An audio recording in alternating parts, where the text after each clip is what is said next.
No, no.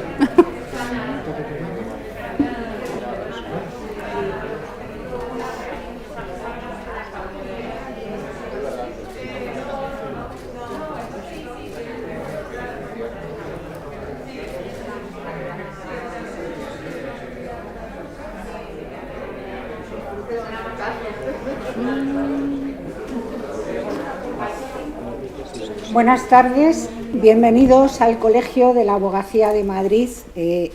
Para mí, en mi doble condición de vicedecana y patrona de la Fundación Fernando Pombo, y para la Junta de Gobierno de este ilustre colegio, es un honor y un placer contar con vuestra presencia para presentar la guía de buenas prácticas sobre la trata de seres humanos elaborada por la Fundación Fernando Pombo y la Asociación TRAVE, y en la que también ha participado este colegio. Nos acompañan Ana Higueras Garrido, directora de la Fundación Fernando Pombo, y Ana Delso Atalaya, presidenta de la Asociación TRAVE. Ellas nos van a explicar la razón de esta guía de buenas prácticas y recomendaciones y por qué se plantearon unir sus fortalezas para iniciar un camino de cambio hacia una mayor seguridad jurídica para las víctimas de trata. Cuando quieras, Ana. Muchas gracias, Begoña. Muchas gracias al Ilustre Colegio de Abogados de Madrid por acogernos aquí hoy. Gracias a todos los que han decidido participar esta tarde soleada, madrileña, casi primaveral, y dedicarla a hablar de este tema. Y a todos los que se han conectado online también agradecerles. Y sin duda, en primer lugar, tenemos que agradecer, Ana y yo, que los astros nos juntaran a la Asociación TRAVE y a la Fundación Pombo en un proyecto en el que llevamos embarcadas varios años con el propósito de colaborar con todo el ecosistema que procura mejorar las condiciones, sobre todo jurídicas en este caso, y de derechos de las personas que son víctimas y supervivientes de la trata de seres humanos, y en particular con fines de explotación sexual. Nuestro trabajo fundamentalmente ha tenido como objetivo intentar dar a conocer las fórmulas que la abogacía tiene para mejorar los derechos de las personas. Eso es lo que mejor sabemos hacer los juristas, sobre todo los abogados, y ha sido en todo momento lo que ha presidido nuestras intenciones. Gracias a TRAVE, que son los expertos realmente en la materia, los que están en el día a día viviendo estas realidades, hemos aprendido, todos los que trabajamos en la Fundación, todos los colaboradores que altruistamente han dedicado su tiempo y su esfuerzo a este trabajo, y lo dedican no solamente a esta guía, sino a todas las actividades que en relación con todo ello realizamos. Veo aquí algunas caras conocidas a las que agradezco especialmente su asistencia, como la directora de la Clínica Jurídica de la Universidad Pontificia Comillas, otros amigos de otros despachos de abogados, de otras entidades sociales, que para nosotros realmente es un privilegio contar con todos ellos en esta presentación. Y sin duda, creo que también quería destacarles que este proyecto está también imbricado en toda la actividad que desarrolla Porticus en distintos países del mundo, en una red en la que hemos estado colaborando durante todo este tiempo, participando con entidades de otros países para buscar fórmulas útiles para solucionar los problemas legales de las víctimas de trata, que, como es evidente, no es un problema local de un país, sino que necesitamos una visión internacional para poder enfocarlo. Y nada más, quería agradecer a todos los que van a participar en la jornada. No solo vamos a presentarles la guía, sino que vamos a desarrollar un debate abierto con distintos expertos sobre esta cuestión, y por supuesto les invitamos al final de la misma a poder seguir colaborando y compartir un rato con nosotros. Muchas gracias. Bueno, pues gracias a las dos. Buenas tardes a todas y a todos.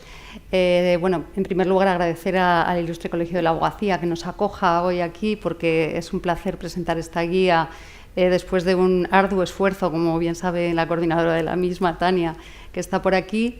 Yo sí quería hacer especial hincapié en que para nosotras estos proyectos son una oportunidad siempre para parar, para reflexionar, para poder pensar acerca de nuestra propia intervención, y en ese sentido son un privilegio. O sea, nosotras llevamos ya casi 14 años trabajando con mujeres víctimas de trata y explotación sexual, y realmente el hacer, o sea, estamos siempre en el hacer y tratar de resolver todos estos problemas que presentan muchas veces las mujeres víctimas de trata.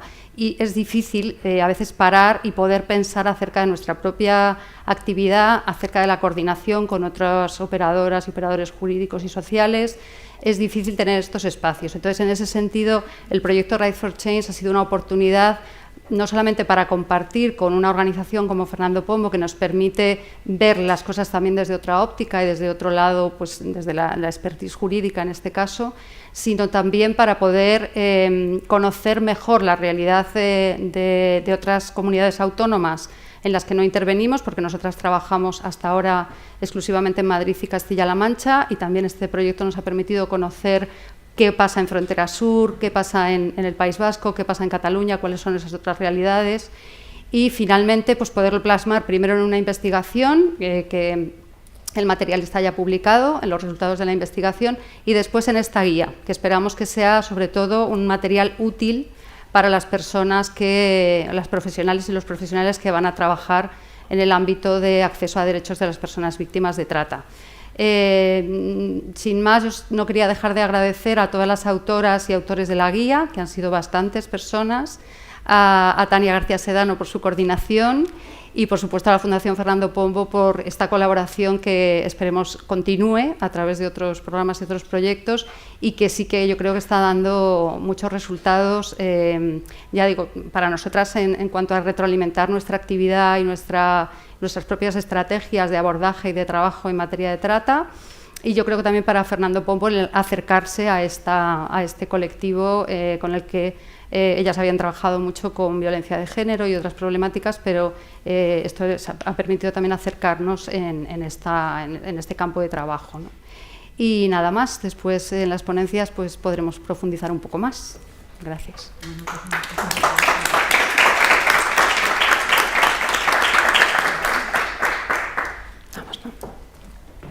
Bueno, pues ahora vamos a comenzar con la primera mesa de esta tarde. Si os... Ahora mismo la ponen.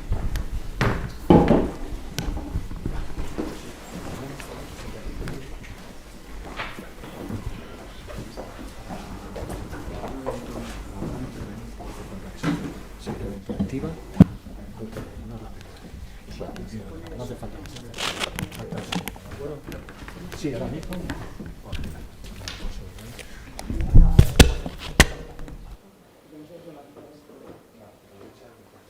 ¿Os quitamos la mascarilla? Sí, la mesa os podéis quitar la mascarilla si así lo deseáis.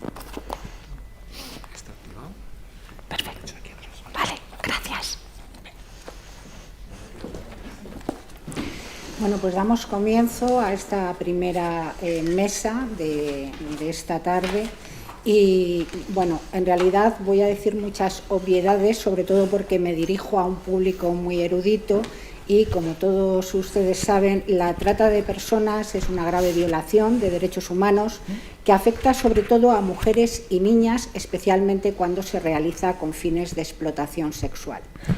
Este fenómeno está relacionado, como todos ustedes saben, con procesos migratorios y ello explica la importancia que tiene en relación con nuestro país. España, como todos ustedes saben, es un país de tránsito de la trata y sobre todo de destino para las víctimas de trata. Y además este fenómeno se extiende a todo el planeta y una de sus características es la invisibilidad. Está creciendo con la utilización de Internet este fenómeno.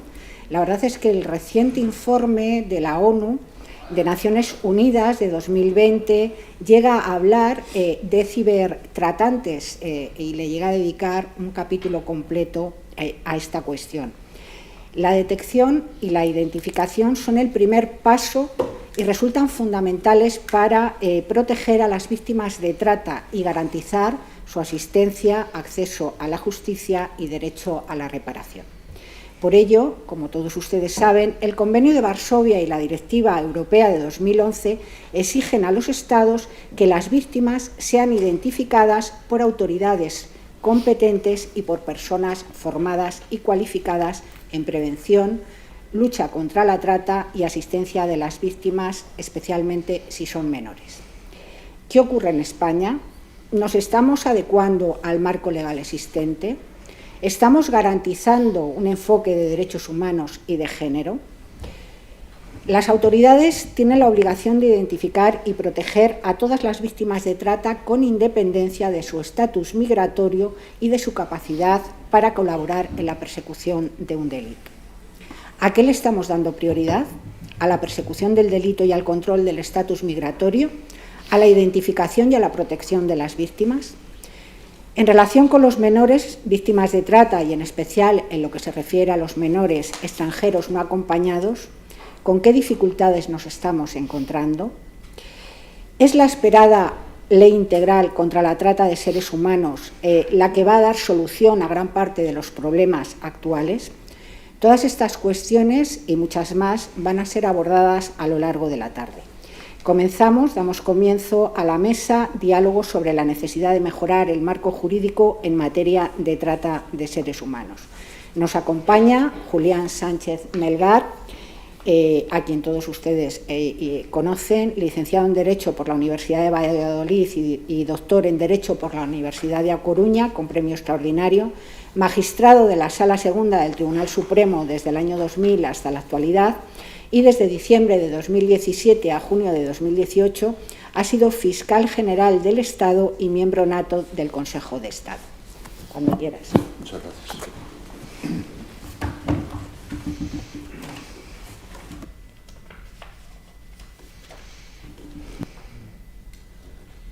Buenas tardes. Muchas gracias por su presencia. Muchas gracias también al Colegio de Abogados. Muchas gracias por su presencia. Buenas tardes. Muchas gracias al Colegio de Abogados de Madrid por la oportunidad que me da, una vez más, la verdad, de estar aquí con todos ustedes. Gracias, vicedecana, porque efectivamente para mí el Colegio de Abogados de Madrid, el ICAN, es un poco como mi casa, en el sentido de que participo con frecuencia en actividades formativas y lo tengo un cariño especial, además, por su dedicación a la enseñanza, a la formación, al buen hacer también de la abogacía y a esa profesión de la abogacía que es tan tremendamente difícil, tan dura, y que yo creo que es bueno que desde los estamentos judiciales pues tengamos que agradecer el esfuerzo que se hace en muchísimas ocasiones por la defensa de los derechos y más sobre todo en la defensa de los derechos del turno de oficio, que me parece que es algo encomiable verdaderamente, porque somos nosotros los que vemos cómo se defiende en un turno de oficio asuntos exactamente igual que con cualquier cliente.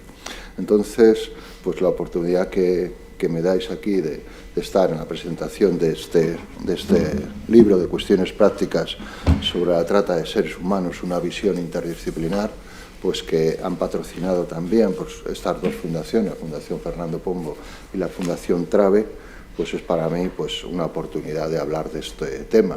Voy a hablar también de la jurisprudencia de la Sala Segunda del Tribunal Supremo, como no podía ser de otro modo, sobre el delito de trata de seres humanos. Delito, además, que por las circunstancias que yo antes comentaba, antes de la intervención, pues da la casualidad de que me han tocado, no es que tenga yo, digamos, especial atracción ni de este delito ni de otros delitos, sino que he tenido la oportunidad de dictar unas cuantas ponencias en materia de delito de trata de seres humanos.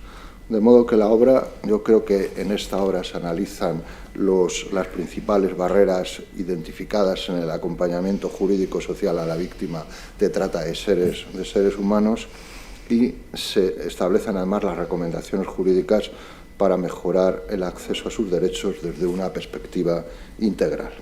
Es un libro, como ya se ha dicho, multidisciplinar, pero sobre todo salpicado de multitud de aportaciones de los autores de un delito que golpea incesantemente a un aspecto muy especial de los derechos humanos y por ende de la dignidad humana.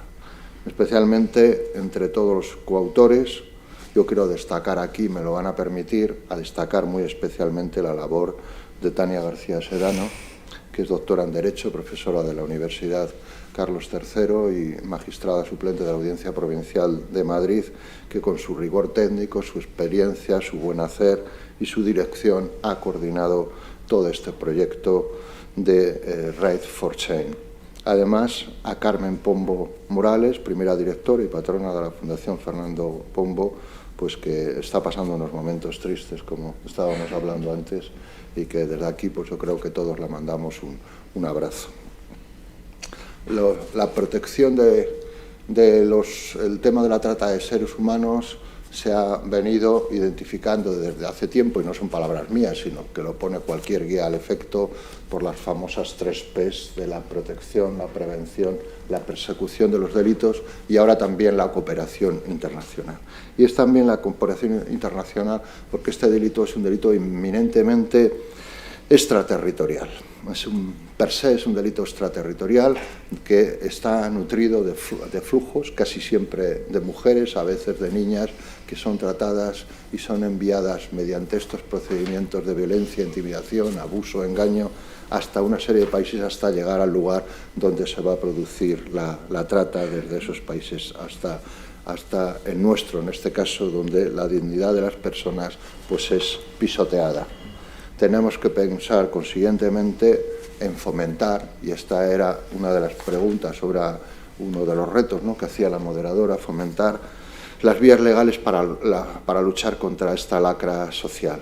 El Estado de Derecho lucha sobre todo con las leyes, esa es la esencia del Estado de Derecho, pero lucha también con políticas de protección y de persecución de toda esta clase de infracciones criminales. De ahí que nuestro punto de vista es el de revisar tanto el marco en el que nos movemos, que es el marco internacional, el marco europeo y sobre todo el marco nacional, y ver si ello es suficiente para garantizar la protección y recuperación y reparación de las víctimas tras los instrumentos internacionales a los que anteriormente la vicedecana se refería.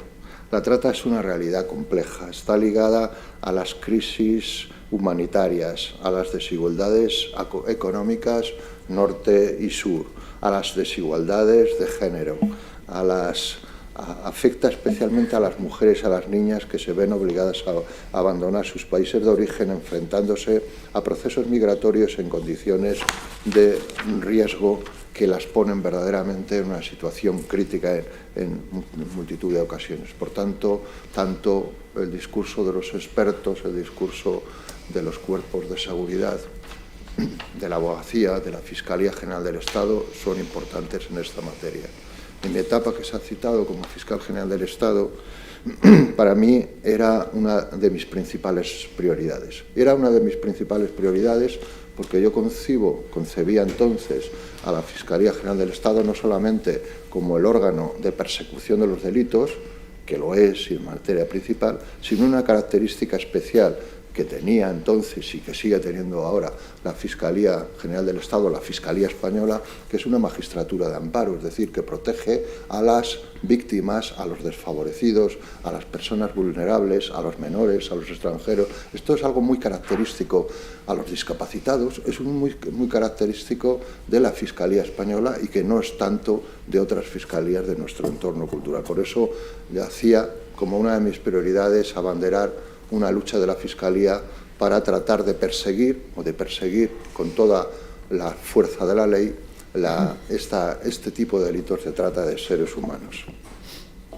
Al punto está relacionado con los extranjeros que se canaliza en la Fiscalía a través del fiscal de sala de extranjería, todos los temas relacionados con la trata de seres humanos. Tiene toda esta relación. Y tiene también un enfoque, desde luego, de género, un enfoque de derechos humanos y un enfoque de género. No es posible una acción de trata de seres humanos sin ver esta característica. Se ha anunciado también que nos parece una ley integral de protección y atención a las víctimas de trata de seres humanos, y efectivamente es algo que se baraja actualmente. Debemos contar con un instrumento normativo que sea expansivo, que sea integrador como una ley integral. Pues ciertamente la adopción de una ley integral es una opción que se valorará conforme a distintos criterios, especialmente el de oportunidad política. Ahora bien, lo que resulta ineludible, palabras no mías, sino palabras de Tania García, es el cumplimiento de compromisos que tanto a nivel internacional como regional los tenemos que cumplimentar. Las leyes integrales per se no son garantía de la eliminación del problema, pero sí es que proporcionan instrumentos, herramientas de donde desde diversas perspectivas ayuden a resolver los conflictos. Al contrario, un factor a tener muy en cuenta en el estudio de este fenómeno de la trata es la rapidez de su transmutación. Por eso, para resolver el problema de una ley integral y sobre todo de un instrumento normativo adecuado, es fijarnos en la información que nos están proporcionando los distintos componentes que están actuando en esa materia, y de ahí podremos tener de alguna manera una foto más o menos fija de lo que esté ocurriendo en esta realidad. Así lo hizo el legislador desde el comienzo. Sabéis que el legislador introdujo la trata primero en el 318 bis del Código Penal como un delito de inmigración ilegal, para sacarlo después mediante la Ley Orgánica 5/2010, en tanto que se vio que era imposible que este fenómeno pudiera ser perseguido con esas miras tan estrechas del delito de inmigración. Y así se produce el artículo único, pero extenso, que es el 177 bis, dentro del título 7 bis también del libro segundo del Código Penal, donde está toda esta realidad, con las modificaciones últimamente de la Ley Orgánica 1/2015, que establecen algunas cualificaciones especiales. Y el legislador no se olvida de este delito, no se olvida ni siquiera ahora, cuando mediante la Ley Orgánica 8/2021 del año pasado, ley integral también de protección frente a los menores y a la adolescencia frente a la violencia, se acuerda de este artículo, lo modifica y establece una pena de una especial inhabilitación para el contacto de todos estos tratantes con los menores, de alguna manera proscribiendo esta posibilidad. Nos tenemos que preguntar, ¿es necesario incrementar el cuadro de las finalidades de la trata? Porque sabemos que la estructura de la trata es el traslado, la captación, los modos comisivos para una de estas finalidades. El actual artículo se refiere a imposición de trabajo, servicios forzados, esclavitud, prácticas similares a la esclavitud, que creemos que es absolutamente necesario, además que es paradigmática la trata desde esta finalidad, así como el de la explotación sexual o el de la pornografía, pero después añade también algo que podría ser mejorado. Dice, para la explotación, para realizar actividades delictivas, podía ser también para realizar actividades ilícitas y no estrictamente delictivas, porque este sería también un componente de trata. Más allá de la extracción de órganos corporales o celebración de matrimonios forzados, que es evidentemente algo que no podemos sino alabar, porque es una de las finales también de las finalidades paradigmáticas. Puestos a ver esta posibilidad de mejora, yo añadiría el posible acuñamiento de la finalidad de una explotación personal de cualquier orden, para dar un completo, digamos, visión en la finalidad de cualquier aspecto de la trata, que pudiera ser con la finalidad de explotación personal de cualquier orden, que nos sacara del propio principio de taxatividad y que nos diera una mayor mira en esta característica. Nos ofrece fórmulas interpretativas, que no voy a repetir, pero que me parecen extraordinariamente bien acuñadas, cuando una persona está en estado de necesidad o vulnerabilidad, cuando no hay otra alternativa. Me parece que con pocas palabras se resuelve extraordinariamente bien, se destierra el consentimiento. Y después, en cuanto a los menores, pues me parece también que hay que seguir protegiendo a los menores. Tanto son de protección las personas mayores como sustancialmente a las personas menores, a las cuales la ley dice que no hace falta ningún tipo más de connotación digamos, comisiva, que simplemente con que sean menores y se las dedica a esa finalidad, estamos en la trata. Esto ya lo había dicho el Tribunal Supremo en una sentencia que tengo aquí entresacada de 19 de junio de 2015 y otra muy reciente de 9 de abril de 2021 que da un salto en esta materia y dice: se ha de otorgar la protección de los menores a aquellas captaciones que se realizan cuando una persona en el extranjero es captada menor de edad, aunque sea mayor de edad, cuando se la lleve, para decirlo puramente, al club de alterne. Cuando es mayor se ha producido ya una captación de un menor, y bien saben este tipo de traficantes, de tratantes, bien saben que la prostitución infantil está muy castigada de menores en España y, por tanto, a veces captan a personas menores del extranjero, pero cuando ya son mayores las traen aquí. Esto lo pone una sentencia 9 de abril del año 2021. Como parece, desde luego, lógico que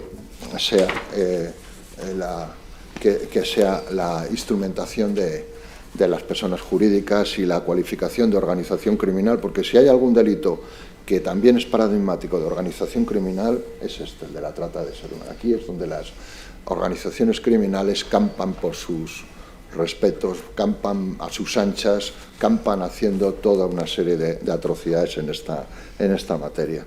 Por eso una sentencia de julio del año 2019 hablaba de que se presenta de forma gráfica, que me van a permitir más o menos un poquito de lectura, decía: estamos en presencia de la esclavitud del siglo XXI.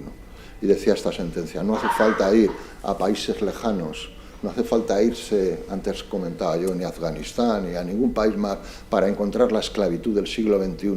Basta con acudir a cualquier club de alterne de nuestras carreteras que están a pocos kilómetros de cualquier ciudad para ver que ahí se produce una trata de seres humanos, se esclaviza a las mujeres y, es más, las esclaviza y se las vende y compra sin rubor ninguno entre distintos clubes que compran y venden este tipo de personas para ser cosificadas en consecuencia y para dejar su dignidad, no sé si por los suelos o más abajo de por los suelos. Se las obliga incluso a que paguen con su trabajo forzado hasta el billete de avión que las han traído a lo que llama esta sentencia la indignidad. Han llegado a la indignidad pagándose su billete de avión, que ya, digamos que eso ya me parece que es el colmo. También hemos visto en los casos que he tenido oportunidad de ver la captación a través del embaucamiento de novios, de lo que se ha llamado el método Lover Boy, que son un embaucamiento de mujeres que se las ofrece venir a nuestro país con una serie de promesas de parabienes o de trabajo, además, cuando se llegan y se encuentran con la cruda y fría realidad de un club de alterne y de tener que trabajar en él sin poder ni salir y ser multadas incluso si salen a la calle fuera de las horas que tengan establecido. De tal manera que el Tribunal Supremo pues tiene, yo creo, que un sólido ya cuerpo doctrinal sobre esta materia, pero quería yo referirme a algunos aspectos que son, yo creo, que esenciales, porque tanto es esencial la aplicación del derecho penal sustantivo como el paso previo a esa aplicación, que es el aspecto probatorio. Sin el aspecto probatorio no podemos llegar a la aplicación del derecho penal sustantivo. Y se dice así por muchas sentencias que constituye una regla de experiencia que en los delitos de trata de seres humanos la presión sobre los testigos víctimas sometidos a la trata es tan intensa que hace que se las impide incluso declarar para que no puedan llevar a realizarse ese tipo de prueba. Por eso es fundamental en esta materia la prueba preconstituida, que hay que hacerla bien, hay que salvaguardar el principio de contradicción, hay que salvaguardar el principio de defensa, no debe haber mácula alguna de irregularidad procesal, hay que utilizar los resortes legales que permite el ordenamiento jurídico, como la protección de testigos, ser testigos protegidas, como lo son en muchas ocasiones que yo haya visto en los recursos, y que haya una posibilidad de que la concesión a la víctima de un estatuto de legalidad administrativa que sabemos que ofrece el artículo 59 bis de la Ley de Extranjería no es una invitación, desde luego, a la mendicidad, ni debe generar dudas sobre su credibilidad. Dice una sentencia de 2017, sería manifiestamente contradictorio con este objetivo, que es evitar una mayor victimización y animarles a actuar como testigos, sería manifiestamente contradictorio con este objetivo que la propia posibilidad de obtener los beneficios legales que tutelan a las víctimas sirviera para que, en sentido contrario, perdieran la credibilidad en la realización de los testimonios a los que son llamadas. Todo ello con aspectos corroborados como retirada de pasaporte, control de cuentas bancarias, restricciones de la deambulación, vigilancia, control en pisos, en fin, una serie de elementos que son necesarios para perseguir este delito, como lo es también incluso la posibilidad de establecer un agente encubierto, porque el 282 bis permite que en la trata de seres humanos haya un agente encubierto. Y por lo demás, ya para ir terminando, pues desde el aspecto sustantivo son muchas las sentencias que se han dictado en esta materia. Últimamente también se aprovecha para que por las acusaciones integrar la agravante de género en esta clase de delitos, muchos de ellos que son, digamos, en la órbita de la trata de seres humanos. Tuvimos en el año 2016 un problema interpretativo que era si el delito de trata de seres humanos tiene un sujeto pasivo plural o tiene un sujeto pasivo individual, para llegar a esta segunda conclusión de que tiene un sujeto pasivo individual y, por tanto, se cometen tantos delitos de trata de seres humanos cuantas son las víctimas de la trata en el concreto asunto de que se trate. Otras veces los plazos de prescripción se tratan de interpretar que hasta que no cese la vulnerabilidad o la situación de trata no comienza el plazo de prescripción, y a su vez también así en los casos relacionados con la consumación delictiva o incluso en ocasiones estableciendo resoluciones que tratan de fortalecer la jurisdicción española para poder enjuiciar y, en su caso, condenar este tipo de actuaciones. Esta era la panorámica que, Begoña, que os quería ofrecer respecto de cómo lo vemos por dentro en la Sala Segunda del Tribunal Supremo este tipo de delitos. Muchísimas gracias por su atención.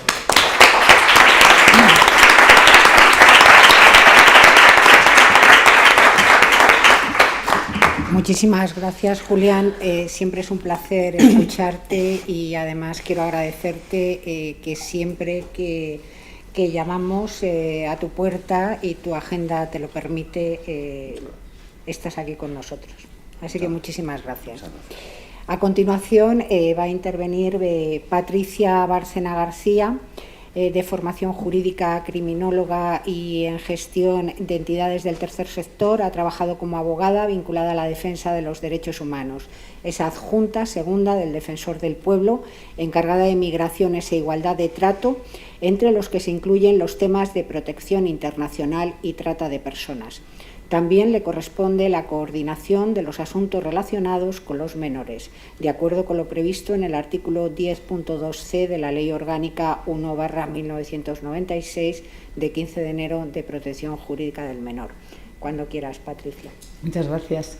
Muchísimas gracias por la invitación y, bueno, muchas gracias a todos también por vuestra presencia. Me hace especial ilusión estar hoy aquí en la presentación de este magnífico trabajo que tú has dirigido, Tania, porque yo participé en mi condición de jurista, formo parte del Defensor hace muy poco tiempo y bueno, pues es muy oportuno, ¿no? Está en la presentación porque fui parte de las personas que colaboró en su momento dando, bueno, pues opinión, ¿no?, acerca de cómo estaba funcionando el sistema en el País Vasco en concreto, y ahora tengo la oportunidad de poner en valor todo el trabajo que se ha hecho el Defensor del Pueblo a lo largo de todos estos años, que es mucho.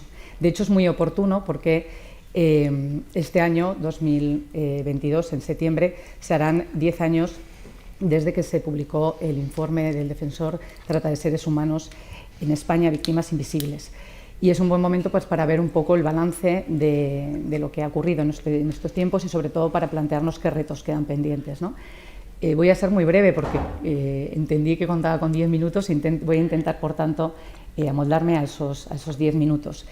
Sí decir que cuando se elaboró el informe en aquellos años, cuando se empezó a preparar el informe, a trabajar en el mismo durante los años 2009-2011, ya se realizaron importantes reformas legislativas que incorporaron cuestiones importantes en materia de trata a la normativa y que empezaban a construir ya un marco jurídico en el cual poder canalizar, ¿no?, las situaciones que estaban viviendo sobre todo las víctimas y supervivientes de la trata de nacionalidad extranjera, que son la gran mayoría. En aquel momento, en el 2019, se reformó la legislación de extranjería y por primera vez se incorporó la posibilidad de que mujeres que eran víctimas de violencia de género pudieran ir a una comisaría a denunciar sin tener temor a ser expulsadas. También se incorporó, es cierto que en esta materia todavía queda pendiente el que se amplíe esa posibilidad a víctimas de otros delitos, porque aún sigue en la práctica ocurriendo que muchas mujeres que son víctimas de delitos de violencia de género, incluida la trata, tienen miedo a acudir a las comisarías, porque cada praxis luego en España es diferente, pero el reto que también queda pendiente y que en eso estamos también trabajando es que otras víctimas de otros delitos también que personas extranjeras que estén en situación irregular puedan ir a las comisarías sin tener temor a ser expulsadas o que se les abra un expediente sancionador. También en la ley del 2009 se incorporó por primera vez el periodo de restablecimiento y reflexión para las víctimas de trata y se iniciaron la elaboración de protocolos policiales, todavía algo con algunas carencias, pero por lo menos empezaban a elaborar protocolos que evitasen dejar desprotegidas a las mujeres, ¿no? En el 2010 se produce la reforma del Código Penal, se tipifica el delito de trata ya diferenciado del de tráfico de personas, y en el 2011 también se reforma el Reglamento de Extranjería, estableciendo ya el término de la protección integral a las víctimas de trata, aunque luego en la praxis ya vamos a ver que no es tal, pero se vuelve a reconocer y establecer el periodo de restablecimiento y reflexión con un mínimo en aquel entonces de 30 días, la suspensión inmediata de los expedientes administrativos sancionadores, tanto de expulsión como de devoluciones, y también en aquel año se amplía la protección, con la Ley Orgánica 10/2011, se amplía la protección no solo a las víctimas de trata, sino a los hijos, a las hijas y a los familiares con los que tuviesen especial relación. De manera que ese miedo que entonces tenían las víctimas y supervivientes a que los tratantes no fueran a por ellas, sino por sus familiares, quedaba de alguna manera salvaguardado. También es el año 2011 que se aprueba la Directiva Europea y, por tanto, ya contábamos con algún marco legislativo, como decía, que podía dar pie a que desde el Defensor del Pueblo se activase el mecanismo para ver si realmente esa normativa se estaba aplicando, qué estaba ocurriendo y por qué las organizaciones sociales, sobre todo que acompañan a las víctimas y a los supervivientes, seguían interponiendo un montón de quejas porque la praxis se alejaba mucho de lo que era la realidad jurídica, ¿no? Aquel informe se hizo desde la perspectiva de las víctimas, se quiso poner a las víctimas en el centro y por ello yo voy a rescatar algunas de las frases que entonces dijeron, porque creo que a pesar de que han pasado 10 años, como vamos a ver ahora en los retos, todavía hay muchas cuestiones que están de rabiosa actualidad y quienes trabajáis en el día a día con las mujeres lo sabréis, ¿no? Entonces decían cosas como, tú estás aislada de ellos, tú estás atada a un juramento, estás atada a ellos, estás atada a ese juramento, sobre todo tienes que pagar, no debes hablar, no debes huir. Pensaba que quizás podían conocer a mi familia. Si colaboraba, me darían papeles. Yo sé que eso está en las leyes, pero luego no lo hacían. Cuando denuncié era viernes y no tenían dónde meterme. Al llegar al juzgado yo los vi y no estoy segura de si ellos me vieron a mí. En un mes he llegado a ir 5 veces al juzgado. Estas frases de entonces, del 2012, lo que recogen son dos hándicaps importantísimos que hacen que la protección a las víctimas sea complicadísima, que son el miedo a denunciar, el miedo a ponerse más en peligro, poner en peligro a sus familias, a sus hijos, y la desconfianza en todo un sistema normativo, en un sistema jurídico y en un aparato institucional que no les protege y no solo no les protege, sino que les revictimiza. Ante esta situación, desde el defensor nos planteamos diferentes retos y bueno, pues seguimos trabajando en elaborar recomendaciones o sugerencias para que los sistemas mejoren, muchas de ellas coincidentes con las recomendaciones realizadas por el Comité de Expertos que hace seguimiento al Convenio de Varsovia, que ya las hizo en el 2018.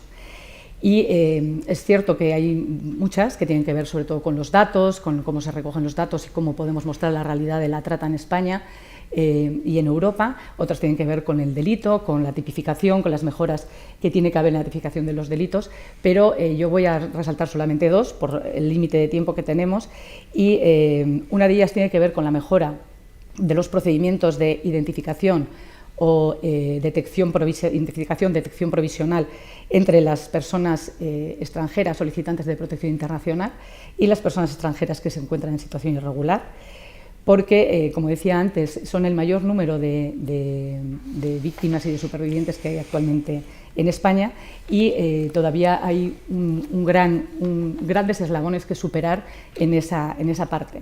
Y no hablo solo de la identificación formal, hablo de la detección e identificación provisional, ¿no? Por un lado, con la documentación inmediata, facilitando la documentación inmediata a todas las personas extranjeras, sobre todo en situación irregular, no solo a través del artículo 59 bis que establece la legislación de extranjería, sino también a través de la protección internacional. El Defensor del Pueblo ya dijo también en su día que ambos procedimientos son compatibles. Todavía sigue existiendo esa praxis de decir, si tú eres solicitante de protección internacional ya no necesitas la protección del 59 bis, o no pidas protección internacional porque es mejor que te protejas por el 59 bis. La víctima tiene que elegir a qué sistema quiere utilizar, y sobre todo tiene que conocer cuáles son las consecuencias de cada uno de ellos, ¿no? Y lo que supone la tramitación del procedimiento administrativo. Por otro lado, también en ese momento se requiere de tiempo suficiente para poder elaborar el relato, para poder documentar la situación y para poder ver cómo se puede ayudar a la persona y no tanto nutrir el procedimiento penal.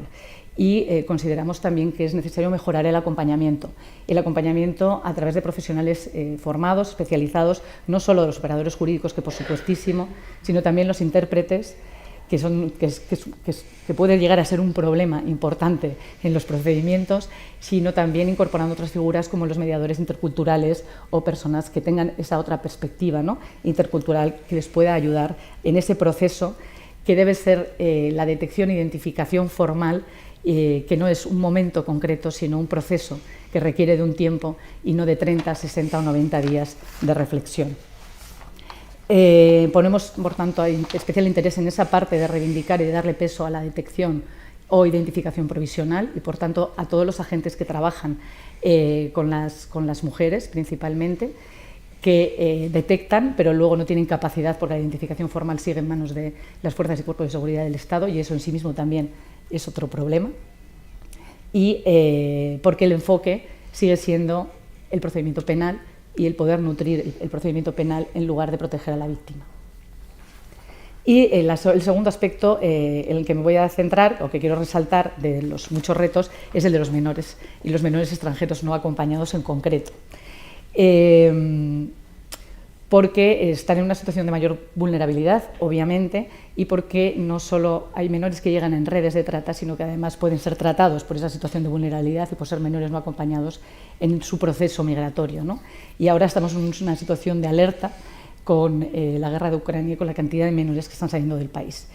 Las cifras nos dan una idea de la invisibilidad absoluta de la situación de estos niños y niñas. En los últimos 5 años en España tan solo se han identificado como víctimas de trata 53 niños y niñas, y solo hay que echar un vistazo a los diferentes informes del Defensor del Pueblo de los últimos años para ver que estamos hablando de un problema de unas dimensiones enormes, ¿no?, y que es una necesidad urgente el atajarla. En aquel informe que se hablaba de víctimas invisibles, intentábamos visibilizar, yo hablo en primera persona del plural, pero en realidad me estoy haciendo con el trabajo de las compañeras porque yo acabo de llegar, pero es porque comparto, ¿no?, mucho o totalmente lo que ahí se recoge. Intentábamos hacer visible a esas mujeres y niños, a esas víctimas y supervivientes que estaban invisibles e invisibilizadas de manera intencionada y que en la actualidad siguen de la misma manera. Y prueba de ello es lo que ha ocurrido en Canarias el año pasado. El año pasado llegaron, como saben, a Canarias más de 23.000 personas. Desde el Defensor del Pueblo se ha constatado que no ha habido ni una sola víctima de trata identificada entre esas 23.000 personas. Personas que llegaron todas ellas en situación irregular y en condiciones de máxima vulnerabilidad. Esos datos contrastan con los que la Organización Internacional de las Migraciones dio en el año pasado, en 2021, que hablaba de las llegadas irregulares producidas por mujeres a Europa y destacaba, y en España en concreto, destacaba que el 52% de las mujeres entrevistadas que habían llegado a España venían por violencia, huían de violencia ejercida contra ellas en sus países de origen, el 24% por causas económicas, el 15% por guerras o conflictos y el 4% por falta de acceso a los recursos básicos. Y en todo este porcentaje es muy llamativo que el porcentaje de mujeres que llegó a costas ninguna fuera identificada, ¿no?, como víctima de trata.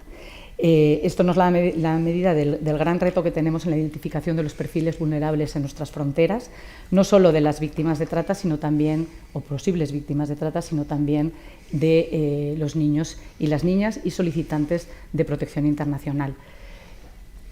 Si queremos poner a las víctimas en el centro y realmente evitar que ese miedo y esa desconfianza en el sistema desaparezca, hay que reactivar y activar la nueva normativa. Ese marco, es verdad que durante estos años se ha mejorado algo más de lo que yo he dicho, pero lo cierto es que la realidad práctica todavía nos dice que queda mucho camino por andar y que quizás sí que sea necesaria la elaboración de una ley integral que proteja a las víctimas y a las supervivientes y que ponga realmente sus necesidades en el centro.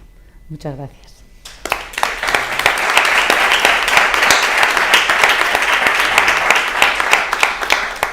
Pues muchísimas gracias, Patricia. Ha sido muy interesante todo lo que nos has contado sobre el trabajo que realizáis desde el Defensor del Pueblo.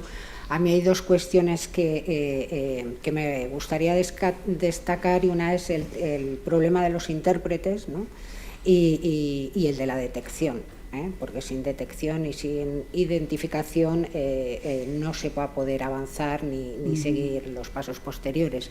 En el tema de la interpretación de los intérpretes, no sé si habéis detectado en algún momento que el problema es que se enviaba el mismo intérprete para los tratantes que para las víctimas, con lo cual era mensajero de determinadas amenazas hacia la víctima, ¿no? Entonces, esto es un problema que realmente es importante, igual que los abogados, ¿no? Los abogados muchas veces que son abogados de los tratantes y luego son enviados por el tratante a la víctima. Sí. Por eso nosotros desde aquí hemos defendido siempre que en estas cuestiones el abogado de la víctima siempre tiene que ser un abogado del turno de oficio para evitar precisamente que se produzcan estas situaciones.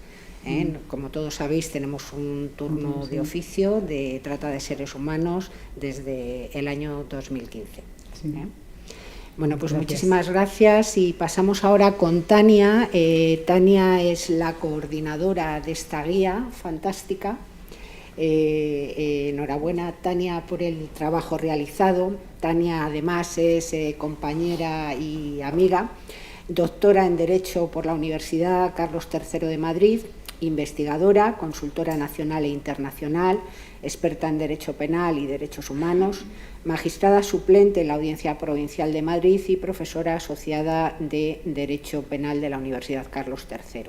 Ha sido consultora de la Organización Internacional del Trabajo sobre formas contemporáneas de esclavitud y ha comparecido ante el Parlamento Europeo para articular propuestas ante la discriminación y violencia sexual sufrida en el contexto del empleo de hogar y de los cuidados, y también en la Comisión de Igualdad del Congreso de los Diputados a propósito de la tramitación del proyecto de ley orgánica de garantía integral de la libertad sexual. Cuando quieras, Tania. Bueno, solo puedo comenzar dando las gracias. Hoy es un día muy bonito, un día en el que dar las gracias con mayúscula. Gracias a todos por estar aquí, gracias a la Fundación Fernando Pombo y a la Asociación Trave por haber confiado en mí. una tarea tan relevante y bueno, y que he acogido con tanto cariño y al menos con tanta, he pretendido con tanta responsabilidad, ¿no?, para poder aglutinar el saber y el compromiso de tantos autores como han participado en la guía. Gracias al Colegio de Abogados siempre, a Julián y a Patricia, y bueno, y después de sus intervenciones me dejan una tesitura un poco difícil, porque ¿qué diré yo? Entonces, bueno, sí que había pensado que la trata no solo es un delito muy grave, no solo es una flagrante violación de derechos humanos, sino que también es un problema de seguridad. Es un desafío que nos compele a todos, más allá de que nos compela como ciudadanos, como individuos, nos compele como miembros del Estado, ¿no? Nos encontramos en un momento de crisis social, de crisis sanitaria, de crisis energética, de crisis de seguridad, pero tenemos que trabajar para que este momento de crisis no sea un momento crítico. Y para ello es preciso, y quisiera subrayar, la relevancia que tiene subrayar el marco de convivencia del que nos hemos dotado, ¿no?, del que nos dotamos con la Constitución española.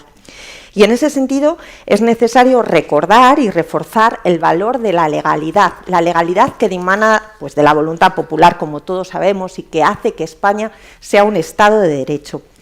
La legalidad como vinculación de los titulares de los poderes públicos a la voluntad popular y su sujeción al control de los jueces y tribunales. Y por otro lado, quisiera subrayar la relevancia y la vinculación de las estructuras del Estado a la vigencia y al mantenimiento del Estado social, ¿no? El Estado social que en ocasiones quiebra por su aplicación de carácter selectivo, de carácter desigual, que deriva indisolublemente en la crisis del Estado social, íntimamente vinculado con el Estado de Derecho. Nadie nega abiertamente los derechos humanos, nadie proclama su conculcación.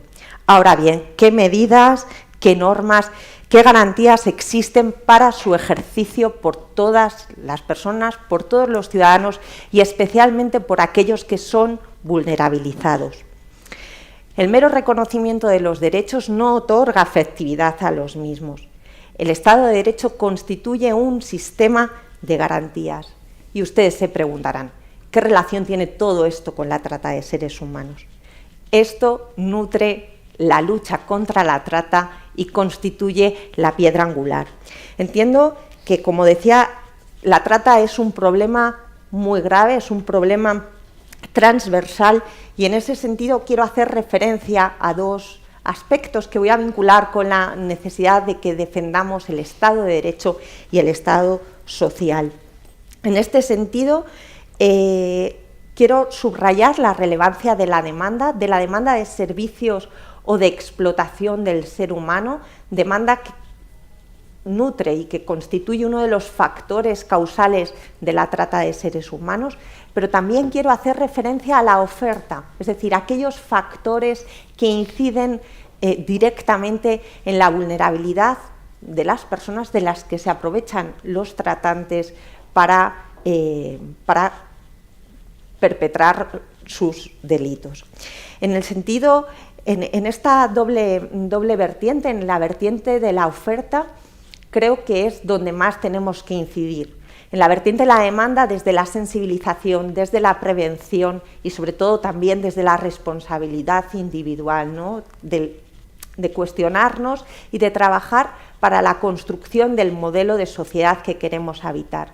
Pero desde la mirada de la demanda es necesario que subrayemos la relevancia que tienen los instrumentos normativos que necesitamos, ¿no? En ese sentido, bueno, creo que es unánime la reivindicación o la necesidad de una ley integral contra la trata. Es una reivindicación, me atrevería a decir ya que casi histórica, por parte de las entidades que forman parte de la Red Española contra la Trata. pero no solo es necesaria una ley integral, sino que, como bien decía Julián, es necesario que reflexionemos sobre el contenido de esta ley desde las dos miradas, ¿no? Desde la mirada de la demanda y desde la mirada de la oferta, de cómo las políticas públicas y también entre las que se incluye la política criminal inciden en estos dos elementos. En primer lugar, tengo que hacer referencia, porque creo que es uno de los aspectos clave en la detección y en la identificación. El modelo actual no arroja más que resultados que claman nuestro fracaso. Patricia ha hecho referencia a algunos de ellos, Julián también. La memoria de la Fiscalía General del Estado referente al año 2020, solo en sentencias condenatorias, hacía referencia a 22 sentencias en todo el año. Creo que necesitamos reflexionar sobre el modelo que hemos establecido. Y en relación con la detección y vinculando esto con el Estado de Derecho, creo que es necesario que las personas en situación de trata gocen del derecho a ser detectadas e identificadas dentro de un procedimiento legalmente establecido.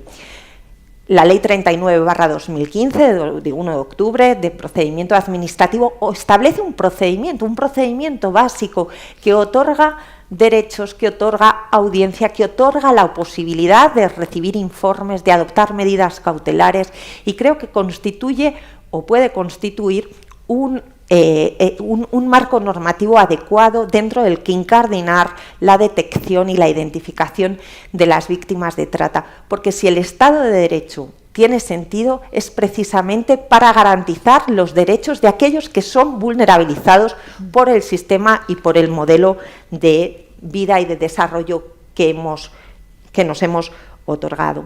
En ese sentido, creo que también es imprescindible que abordemos el tema de la tipificación. La tipificación no solo como prevención general, sino también como prevención especial, como un marco normativo que nos enseña, que nos ilustra sobre lo que está prohibido, lo que es inaceptable. Y es inaceptable que en nuestras sociedades exista esclavitud, trabajo forzoso, prácticas análogas a la esclavitud o la servidumbre, que estaría incardinada en esta última. Es imprescindible que esas figuras jurídicas estén recogidas en nuestro Código Penal, y así lo exigen los compromisos internacionales que nuestro país ha asumido y sobre los que no me voy a detener. Quisiera también, en relación con la detección y con la tipificación, subrayar la necesidad de que tengamos presentes a todas las víctimas, no solo a las víctimas que sufren explotación sexual, no solo a las víctimas que sufren nuestras políticas migratorias, también a las víctimas invisibilizadas, recogiendo un poco la denominación del primer informe del Defensor del Pueblo, ¿no? Las víctimas invisibilizadas porque son víctimas de trata interna, porque forman parte del defectuoso sistema de protección a la infancia en nuestro ordenamiento, como estamos viendo en las noticias últimamente publicadas. Y creo que es necesario también que cuestionemos y que reaccionemos con rapidez ante situaciones críticas, como por ejemplo la situación de guerra en Ucrania, que constituyen, como ya sabíamos, como ya nos había dicho UNDOC, como nos había dicho la OSCE, como nos decía el Greta, o como ha puesto de manifiesto la realidad, que constituyen el caldo de cultivo, el escenario idóneo para la comisión de este delito. En ese sentido, sería deseable que se adoptasen medidas para abordar la gravedad de la situación, especialmente no solo con las víctimas que huyen de este conflicto, sino con todas. Pero bueno, si hay que empezar por algún lugar, y el conflicto de Ucrania nos sirve para abordar la complejidad de este fenómeno, especialmente cuando existen conflictos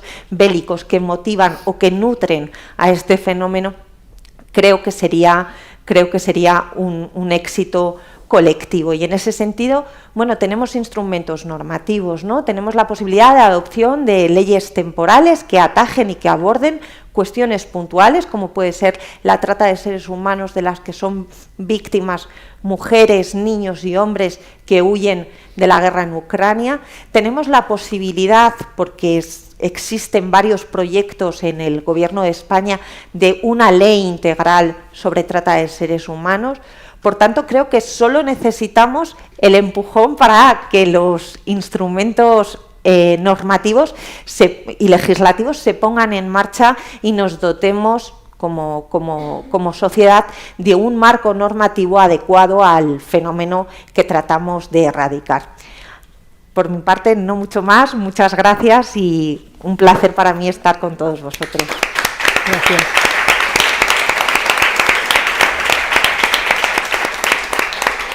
Pues muchísimas gracias, Tania. Bueno, ahora te toca moderar la siguiente mesa, así que Patricia, Vamos. Julián y yo nos retiramos y aquí te quedas. Me llevo la pandemia, me queda poco que me lo llevo. ¡Ay! Como 6-5.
Perfecto.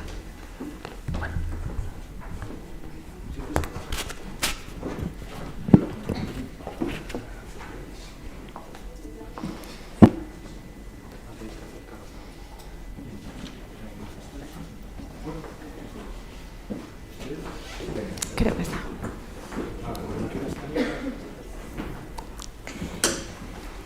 Bueno, ahora vamos a presentar al hijo que nos une a todos, que es este manual, este trabajo colectivo, que nace del trabajo y de la colaboración, como ya decían en la primera mesa, de la Fundación Fernando Pombo y de la Asociación Trave, que aglutinando sus puntos fuertes, sus virtudes y todo su expertise, decidieron unirlos para trabajar en la propuesta y en el análisis de la situación en nuestro país a través de un proyecto que se llama Rights for Change, Derechos para el Cambio. Este trabajo comenzó en los años 2020-2021 y publicaron un informe, una aproximación a la realidad de las mujeres en situación de trata, diagnóstico de las barreras sociolegales en el acompañamiento de las supervivientes de trata con fines de explotación sexual.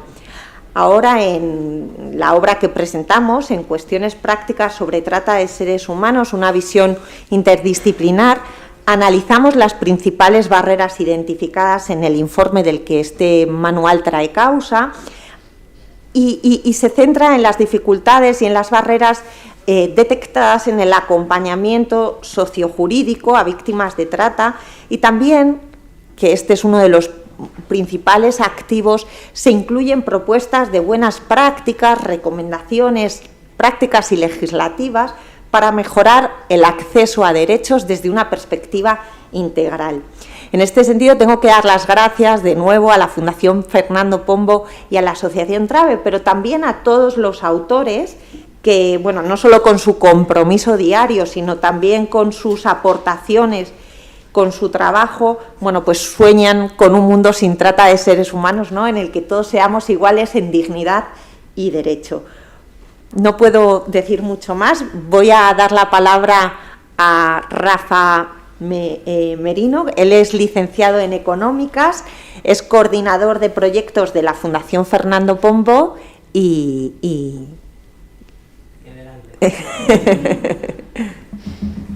Bueno, muchas gracias, Tania.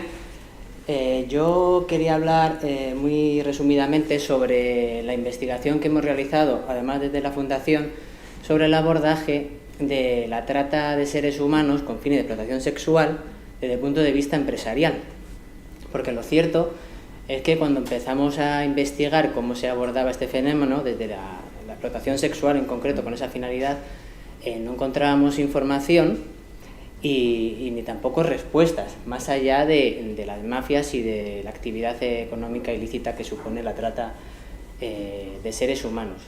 Y cuando no se encuentra información, todos sabemos que es o bien porque no se está haciendo mucho en ese campo, o porque no se está haciendo nada, y en muchas ocasiones porque siquiera se sabe que se puede hacer algo, porque parece que hay cierta desconexión entre lo que es la trata y el mundo empresarial.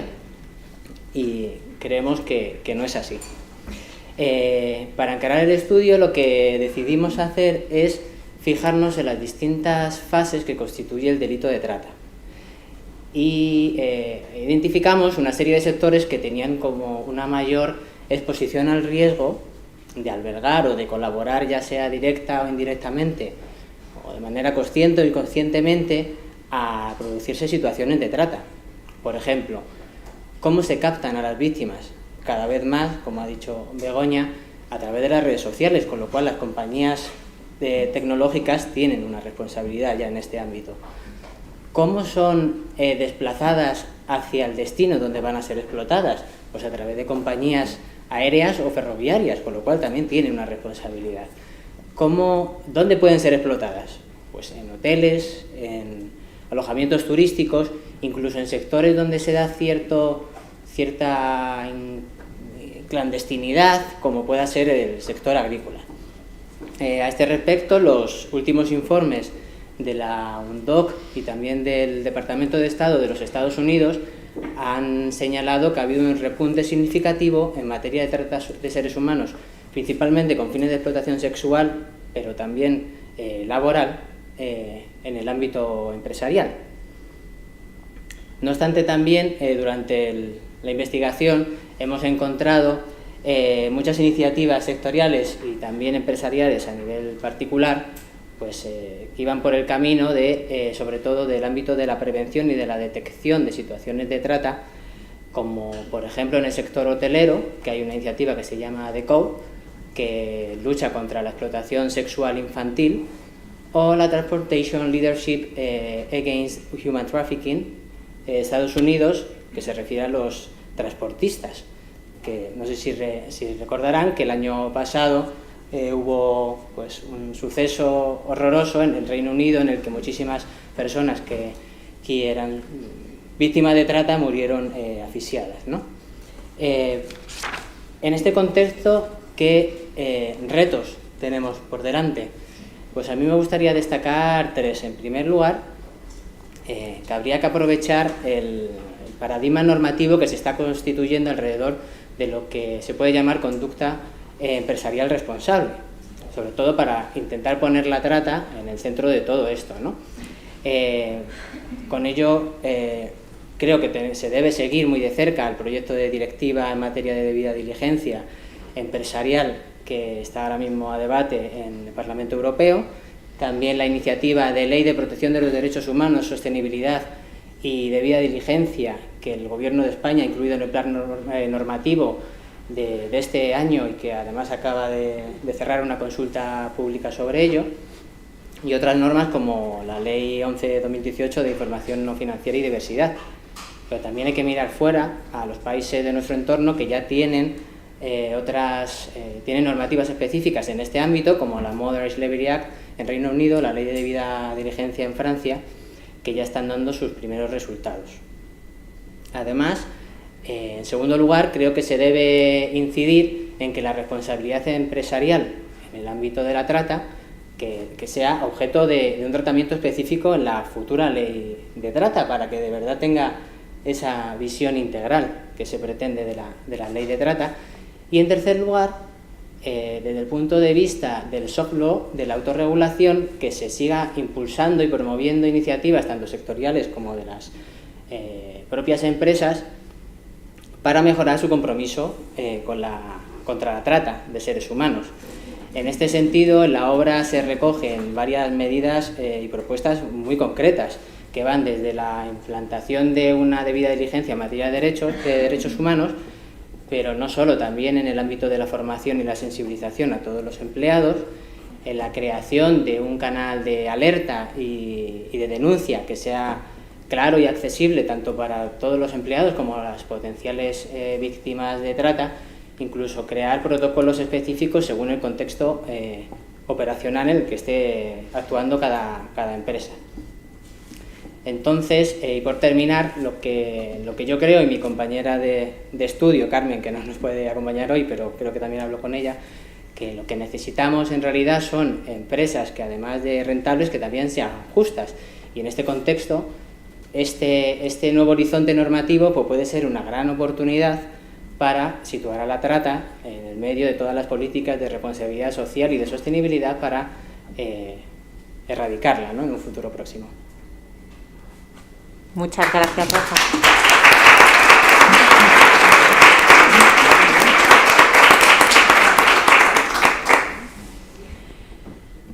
Voy a conceder ahora la palabra a Margarita Valle. Margarita es profesora contratada doctora en la Universidad Complutense de Madrid, es investigadora en el proyecto Ius Migrante y, bueno, toda una experta en responsabilidad, en exención de la responsabilidad penal de las personas jurídicas. Muchas gracias, Margarita. Muchas gracias, Tania.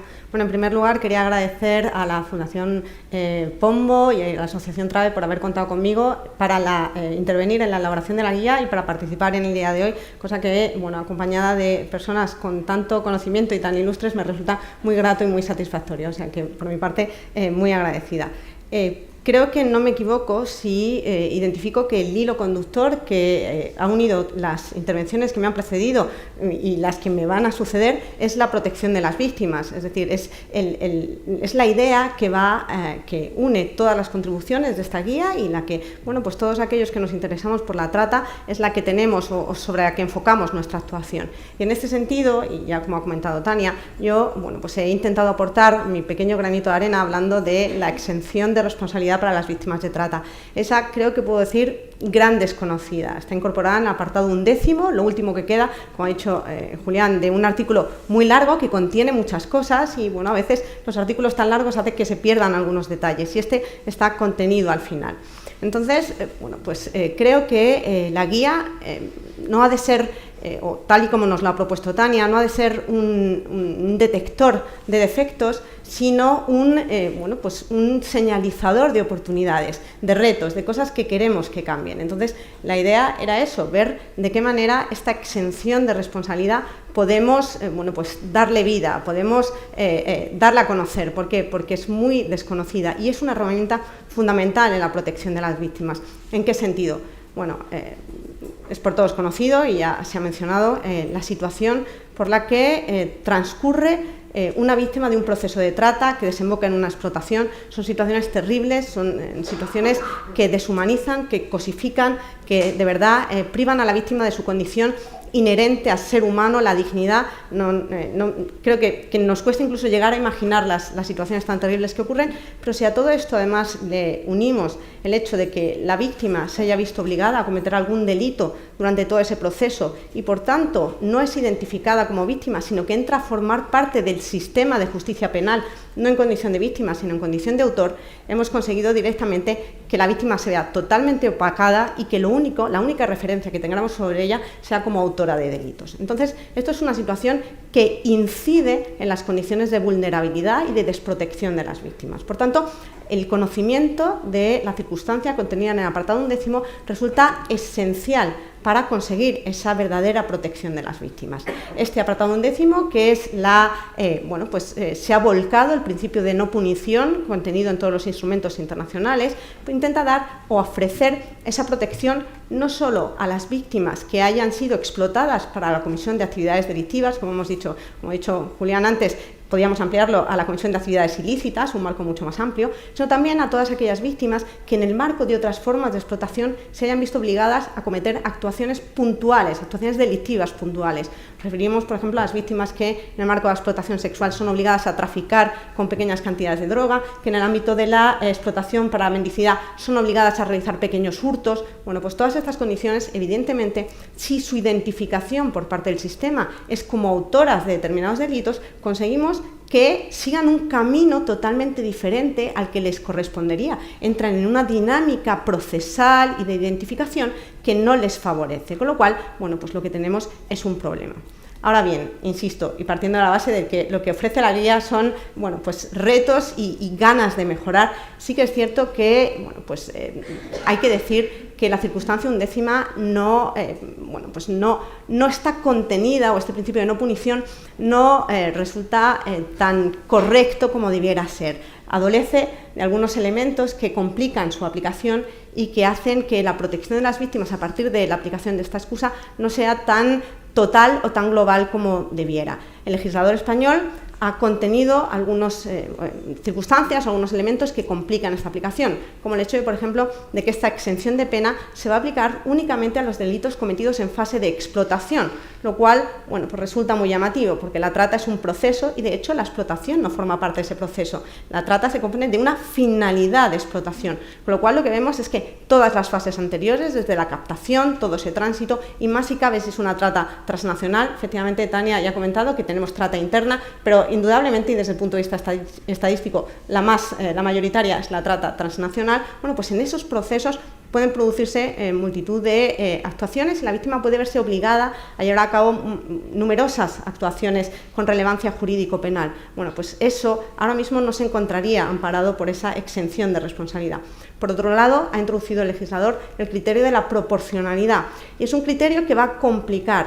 Si partimos de la base de que este principio de no punición se asienta sobre unas bases de criterios de política criminal, es decir, consideramos que las víctimas ya han sufrido un proceso tan intenso, tan degradatorio de su dignidad como personas, que cualquier actuación a la que se vieron obligadas queda amparada por esta exención, bueno, pues someterlo a criterios de proporcionalidad tal vez nos va a conducir a resultados que no son exactamente los que deseamos. Entonces, todas estas cuestiones evidentemente complican la aplicación de la excusa, van a hacerlo muy difícil, pero lo prioritario y lo que creo que ahora mismo por lo que tenemos que trabajar es por dar a conocer esta herramienta, tener la oportunidad de utilizarla, saber que está ahí y que la propia herramienta nos va a ayudar a identificar a víctimas de trata que han cometido delitos, nos va a ayudar a identificar otros perfiles de víctimas de trata, y todo esto nos va a llevar a aplicar la excusa. Por tanto, puede ser como una especie de ciclo que nos permita abarcar más supuestos y proteger de mejor manera a todas las víctimas.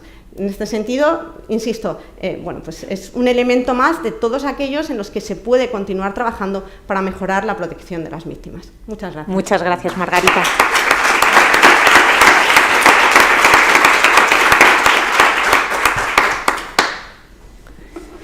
A continuación voy a dar la palabra a Lucía Cancio. Lucía es abogada del área de Derecho Público de Gómez Acebo y Pombo y colaboradora generosa, además, en distintos proyectos de la Fundación Fernando Pombo. Muchas gracias, Lucía. Muchas gracias, Tania. Y gracias a todos y a todos los que habéis hecho esto posible, a Trave, por supuesto, y muy fundamentalmente a la Fundación Fernando Pombo, que gracias a ella pues ni Bárbara, ni Elisa, ni Borja, ni Miguel Ángel, ni yo, ni tantos otros abogados de Gómez Acebo y Pombo habríamos podido participar directa o indirectamente en todas estas cuestiones. Así que muchas gracias. En concreto, el problema que a mí me planteó la Fundación fue todo este tema de la identificación, del que tanto se ha hablado ya en la anterior mesa. Lo han explicado Begoña, Patricia, Tania, por lo tanto tengo muy poco que añadir al respecto. Pero en la cuestión de identificación y de que ahora no esté la víctima en el centro de este problema, sino que esté tan ligado al procedimiento penal y a su colaboración con la investigación del delito, las cuestiones que en nuestro estudio hemos identificado que son fundamentales que es necesario que la Ley Integral de Trata que se está tramitando contemple es la positivización del derecho a la identificación de la víctima, que se contemple como un derecho. Establecer, como decía Tania, un procedimiento administrativo que regule todo este procedimiento de identificación, que diferencie la detección, la identificación provisional y la identificación formal de la víctima, y que además dé acceso a la víctima a los recursos que su derecho a la defensa y a la tutela judicial efectiva del artículo 24 de la Constitución debe garantizar. Y por último, cómo involucrar a las organizaciones sociales que en su día a día están trabajando con las víctimas en todo este procedimiento de identificación, de manera que deje de pesar tanto el papel de las fuerzas y cuerpos de seguridad del Estado en este procedimiento y pasen a tener un papel fundamental las organizaciones que en su día a día son las que están en contacto con estas víctimas y que realmente saben de su situación y son capaces de detectar todas estas cuestiones de primera mano. Entonces, para esta investigación colaboramos, por ejemplo, con la Clínica Jurídica de ICADE en un proyecto de estudio comparado de cómo se llevaba a cabo este proceso de identificación y cómo estaban implicadas las organizaciones sociales en otros países. Fuimos muy ambiciosos al principio, analizando países europeos y no europeos, países de origen y de destino de las víctimas. Nos dimos cuenta de que no somos los únicos, que tenemos mucho por hacer en este ámbito, por desgracia, y nos quedamos sobre todo con el ejemplo de Italia y de Reino Unido. En Italia y Reino Unido ambas tienen en común que tienen una ley integral de trata, que diferencian este proceso de detección, de identificación provisional y de identificación formal, y que dan un papel primordial a las organizaciones sociales en todo este procedimiento. Entonces, nuestra propuesta es, tomando como ejemplo estos dos países y atendiendo también a los recursos que internamente tenemos, establecer un sistema en el que primero se establezca este procedimiento del que hablábamos antes. Segundo, para involucrar a las organizaciones sociales en todo este proceso de detección o identificación provisional, se cree un registro para organizaciones no gubernamentales especialistas en trata de seres humanos, o bien se acuda al ya existente registro de entidades del tercer sector de acción social, para que estas entidades puedan ocuparse de la detección provisional.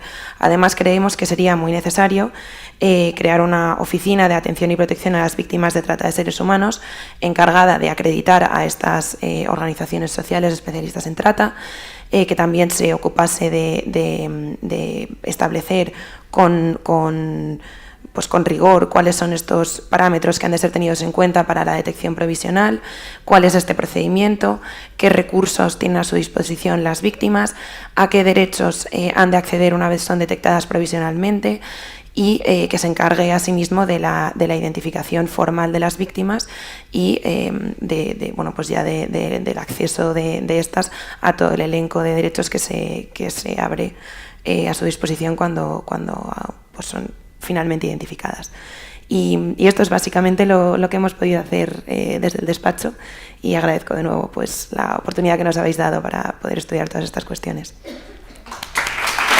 Muchas gracias, Lucía.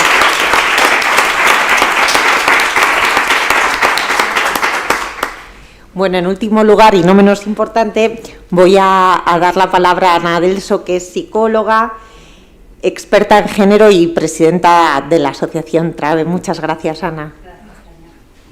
Bueno, yo aporto la visión social, que estarán por aquí bastantes compañeras que son las que están en el día a día y que nos ayudan en estas reflexiones que hacemos y que hemos conseguido llevar a este proyecto.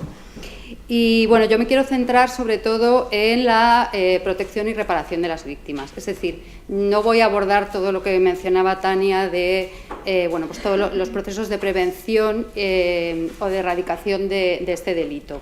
O sea, todo lo que tiene que ver con la demanda no voy a entrar en todo eso. Yo voy a hablar de nuestra experiencia, que es la experiencia de atención a mujeres víctimas de trata para su recuperación y para su reparación. Entonces, en ese sentido, quiero abordar sobre todo qué efectos tiene la falta de una estructura estable, pública y sostenida en el tiempo para esa recuperación y para esa reparación. Es decir, qué efectos está teniendo la ausencia de una estructura bien dotada para dar respuesta a este problema. Es decir, yo no voy a entrar en los temas de persecución del delito, etcétera, sino me voy a centrar en las víctimas y cómo podemos crear una estructura que realmente responda a las necesidades de recuperación y reparación.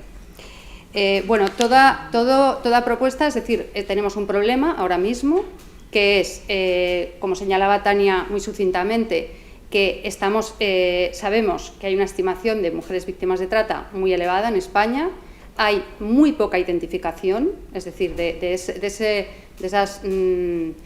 esos miles de mujeres víctimas de trata en España, se identifican alrededor de unos cientos, unas 300 mujeres, un poco más, y algunas de ellas denuncian y efectivamente como sentencias condenatorias encontramos 22. Es decir, hay una brecha, hay un gap desde la existencia del problema, la identificación de ese problema por parte de operadores jurídicos, sociales, organizaciones de la sociedad civil, etcétera, y la persecución y efectiva condena de ese problema, ¿no? Entonces, ante ese problema que tenemos, nosotras planteamos que queremos otra realidad, es decir, encontramos un problema, queremos una realidad deseada y por lo tanto intervenimos ante ese problema esperamos que esa intervención nos lleve a la realidad deseada, ¿no? Eso es toda propuesta de cambio se plantea eso. Hay una realidad actual, queremos una realidad futura, una realidad deseada y planteamos una serie de estrategias para llegar a esa realidad deseada. Bueno, pues como explica muy bien la teoría del cambio, en toda intervención que quiera conseguir un cambio precisa de 3 elementos fundamentales. Primero, saber qué cambio queremos conseguir, es decir, a qué objetivo queremos llegar. Segundo, o en primer lugar, esto es lo primero que tenemos que definir. Para llegar a ese objetivo, es decir, en este caso sería la protección, la identificación de todas las mujeres víctimas de trata en España, su protección y recuperación. Ya digo, no me voy a centrar en la erradicación del problema porque es otra ponencia. Nos centramos en detectar, identificar y recuperar y reparar a todas las mujeres que han sido víctimas de trata en nuestro país. Ese sería como nuestro objetivo. ¿De qué estructura nos tenemos que dotar para conseguir ese objetivo y qué procesos tenemos que desarrollar para conseguir ese objetivo? Esos serían los 3 elementos de la teoría del cambio. La estructura que necesitamos, los procesos que tenemos que desarrollar y el objetivo que vamos a conseguir. Es como cuando construimos un edificio. Nos tenemos que dotar de una estructura que es un marco normativo sobre edificabilidad, planeamiento urbano, bueno, etcétera, etcétera. Un equipo humano cualificado, arquitectos, ingenieros, una empresa constructora solvente, una serie de permisos, etcétera. Presupuesto, materiales de construcción, bueno, en fin, todo esto, ¿no? Y luego desarrollamos una serie de procesos para construir ese edificio, ¿no? La propia construcción, la climatización, el aislamiento, la accesibilidad, todos esos procesos. Y llegamos al objetivo de tener un edificio. Bueno, esto es lo mismo. Si queremos de verdad identificar, proteger, recuperar y reparar a todas las mujeres víctimas de la trata, necesitamos una estructura y unos procesos definidos. Y hoy por hoy no tenemos ni la estructura ni los procesos bien definidos. Es decir, no tenemos una estructura, no tenemos un marco normativo integral, no lo tenemos. Tenemos normativa dispersa que atiende a algunas cuestiones, algunas limitadas, como señalaba Margarita. No hay una estructura de respuesta social y jurídica descentralizada en España, estable, permanente y pública, no la hay. Hay organizaciones sociales que actúan buenamente en algunos territorios y que dan la respuesta que pueden. No tenemos presupuesto suficiente y no tenemos formación y cualificación de todos los operadores sociales y jurídicos que podemos encontrar desde frontera hasta el proceso de reparación simbólica y material. No lo tenemos. Hablábamos de los intérpretes, pero hay millones de casos, quiero decir, no se está detectando en frontera, no se está detectando en los CIES, no se está detectando en muchísimos escenarios donde están las mujeres. Efectivamente, 23.000 personas llegan a las costas de Canarias, ni una sola identificación. Entonces, es decir, no tenemos la estructura hoy por hoy. Tenemos pequeñas estructuras en algunos sitios, muchas veces dependientes de pues, la voluntariedad de organizaciones sociales o religiosas, ¿no? Tampoco tenemos definido quién debe ocuparse de cada proceso. Hay algunas definiciones. Hoy por hoy la identificación la realizan fuerzas y cuerpos de seguridad del Estado, cosa que nos parece efectivamente, como se señalaba en la ponencia anterior, pues que este doble rol de persecución del delito y de protección de la víctima está colisionando y está provocando muchas dificultades a la hora de hacer efectiva la protección de las víctimas, ¿no? Entonces, no tenemos después procesos bien definidos para la detección ni para la identificación provisional. Tenemos los procesos definidos para la identificación formal, pero con las limitaciones que hemos señalado. Y no tenemos procesos, muchas veces, para la protección legal, social, psicológica, sanitaria, laboral. Es decir, lo que proponemos es la creación de una estructura pública, estable y bien financiada de respuesta en todos los territorios, es decir, una respuesta universal. Igual que tenemos un sistema de servicios sociales descentralizado, universal, etcétera, planteamos que este sistema se tiene que replicar para las víctimas de trata. Son víctimas de un delito cometido en nuestro territorio. Pueden haber sido captadas en otro lugar, pero el delito se ha cometido en nuestro territorio. Somos responsables, es decir, el Estado tiene obligaciones. Desde el enfoque en derechos, el Estado tiene obligaciones, la sociedad civil tenemos responsabilidades y las víctimas tienen derechos. Entonces, en este caso, se trata de crear una estructura y también de transformar la estructura que existe. ¿Por qué? Porque nosotras, que sí trabajamos en una de las pocas redes públicas de atención a las víctimas de trata, que es la red de atención a víctimas de trata y explotación sexual del Ayuntamiento de Madrid, que consta de 3 recursos: un recurso para la detección, que es la unidad móvil, un recurso para la atención ambulatoria, que es el Centro Concepción Arenal, un recurso para la emergencia, que es el Centro de Emergencia, y un alojamiento de larga estancia, que es el alojamiento protegido. Esta red es de las pocas redes públicas de respuesta integral a la explotación sexual y a la trata.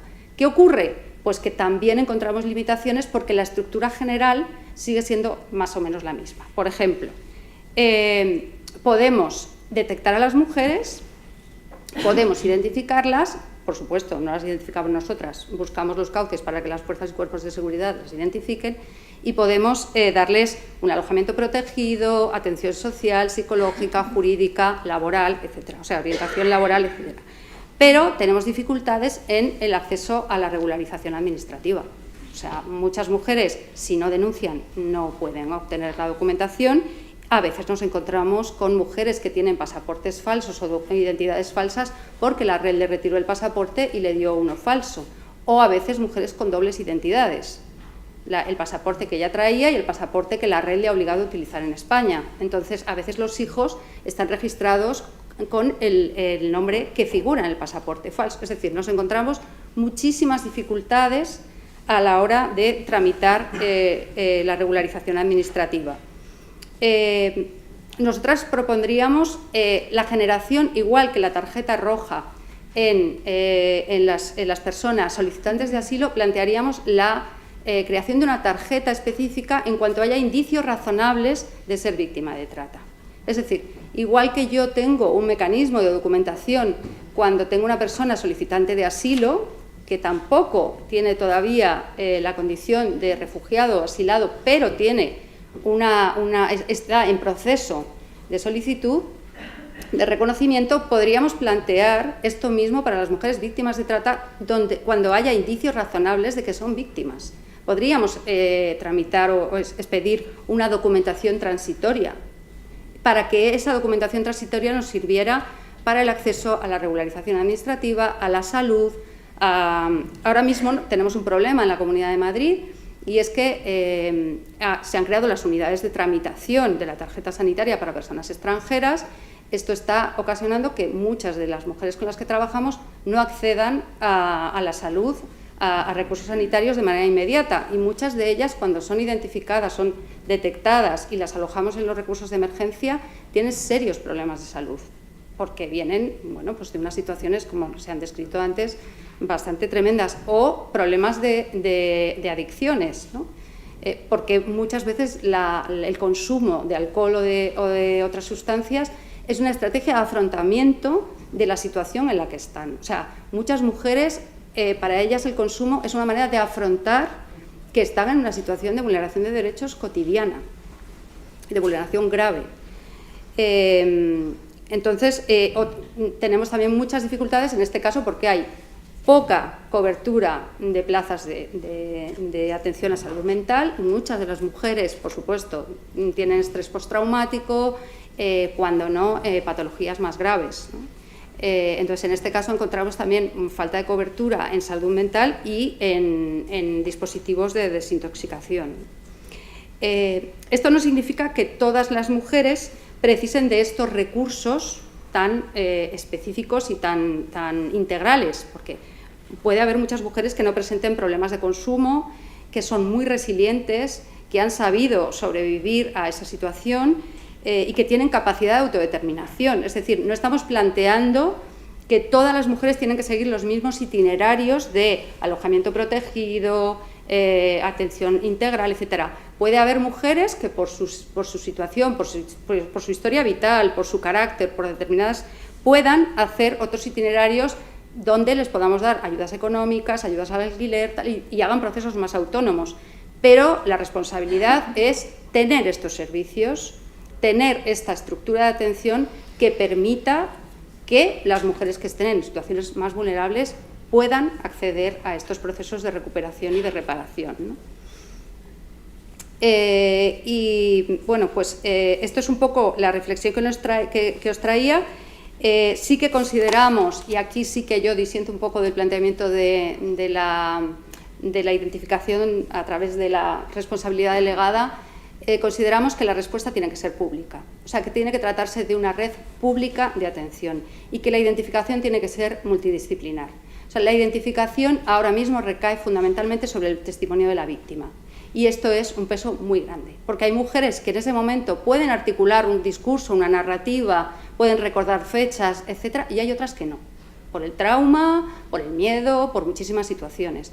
Entonces, la identificación podría ser una identificación a través de un peritaje multidisciplinar de distintos profesionales que saben que si se presentan determinados síntomas es probable que sea una víctima de trata.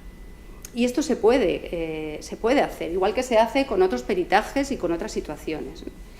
Y sí consideramos que en este caso lo que nos plantea el enfoque de derechos humanos es que para un delito cometido en nuestro territorio los poderes públicos, el Estado es responsable, es decir, tiene obligaciones con las víctimas y la sociedad civil tiene responsabilidades. Pero la sociedad, no podemos sostener una estructura de respuesta ante un delito, la sociedad civil no puede sustituir la responsabilidad del Estado, la obligación del Estado. Tiene que ser una respuesta pública. Otra cosa es que las organizaciones colaboren, se establezca un consejo de asesor de las organizaciones con experiencia, pero consideramos que la respuesta tiene que ser pública. Y nada más. Muchas gracias.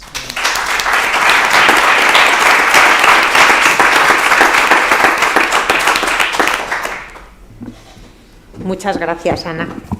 Bueno, me toca clausurar y bueno, no quisiera hacerlo sin recordar una obviedad y hilarme un poco con mi intervención, ¿no? España es un Estado social y democrático de derecho.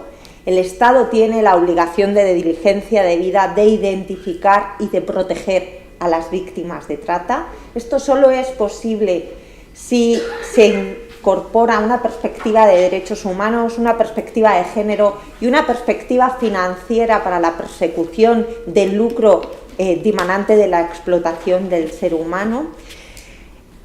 Como ciudadanos, como trabajadores como con personas comprometidas tenemos obligaciones y responsabilidades. No podemos prescindir de que, de nuevo, nuestra Constitución dice que la dignidad de la persona y los derechos inviolables que son inherentes constituyen el fundamento del orden político y de la paz social. Por tanto, es mucho lo que nos jugamos en este ámbito. Daros las gracias a todos, a los ponentes que generosamente nos han acompañado en nuestra puesta de largo, a los autores, a la Fundación Fernando Pombo, a la Asociación Trave y al Colegio de Abogados. Recordarles a todos que abajo han preparado generosamente un vino español para que podamos seguir charlando y compartiendo un poco más de lo que somos y de lo que queremos, ¿no? Para buscar sinergias y trabajar por posibles vías de colaboración. A los que nos siguen hoy en streaming, muchas gracias y estamos a